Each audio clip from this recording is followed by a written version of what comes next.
қаржылық жағдайыңызды жақсартуға және өзіңізге сенімділік алуға көмектесетін топ 7 кітап.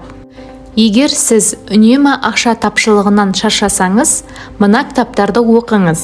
Олар сізге жағдайыңызды жақсартуға көмектеседі. Бақыт ақшада емес дегенді бірнеше рет естідік.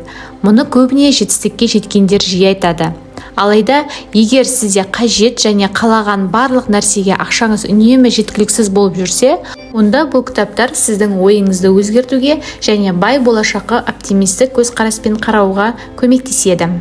Джордж Клейсонның «Вавилондағы ең бай адам» кітабы.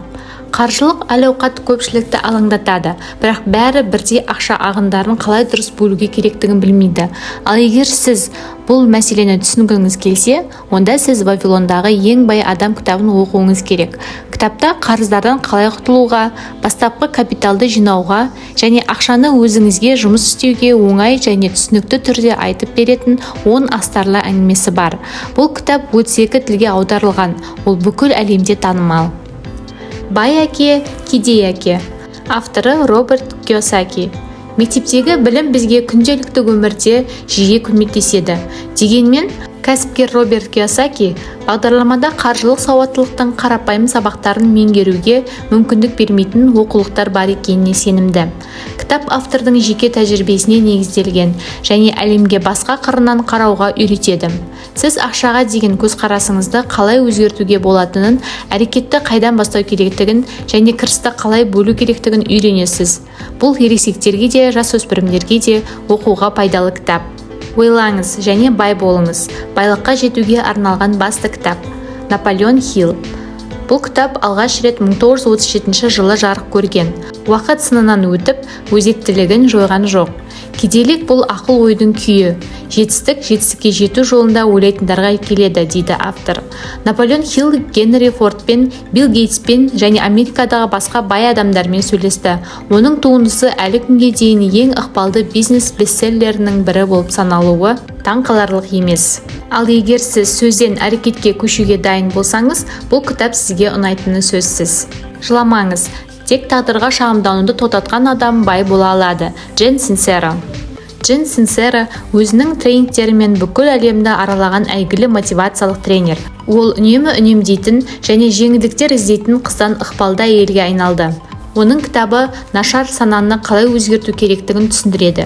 Негізінде бұл автор жағымсыз сенімдер мен қорқыныштарды ашуға көмектесетін шеберлік сабағы, сонымен қатар олардан арылу үшін бірқатар жаттығуларын ұсынады. Ал егер оқығаннан кейін сіздің барлық проблемаларыңыз жойылмаса, кем дегенде сіз олардың барлығымен жұмыс істеуге шабыт аласыз. Ақшалы қыз. Қаржылық және парасат туралы кітап. Анастасия Веселько. Егер сізде ақша бар, бірақ ол ештеңеге жетпейтін мәселеге тап болсаңыз, онда бұл кітап сіз үшін. Анастасия Веселько өз өмірін мысалға ала отырып, қаржының қорқынышты емес екенін түсіндіреді. Сіз аз күш жұмсап, жайлы өмір сүруді, несиелерден құтылуды үйренесіз. Сондай-ақ автор ақшаны босқа шашпауға көмектесетін негізгі әдістер туралы айтады. Ми және ақша.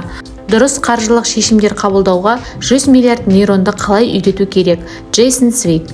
Интеллектуалды инвестор бестселлер кітабымен танымал Джейсон Цвейг өз білімін тереңдетуді шешті.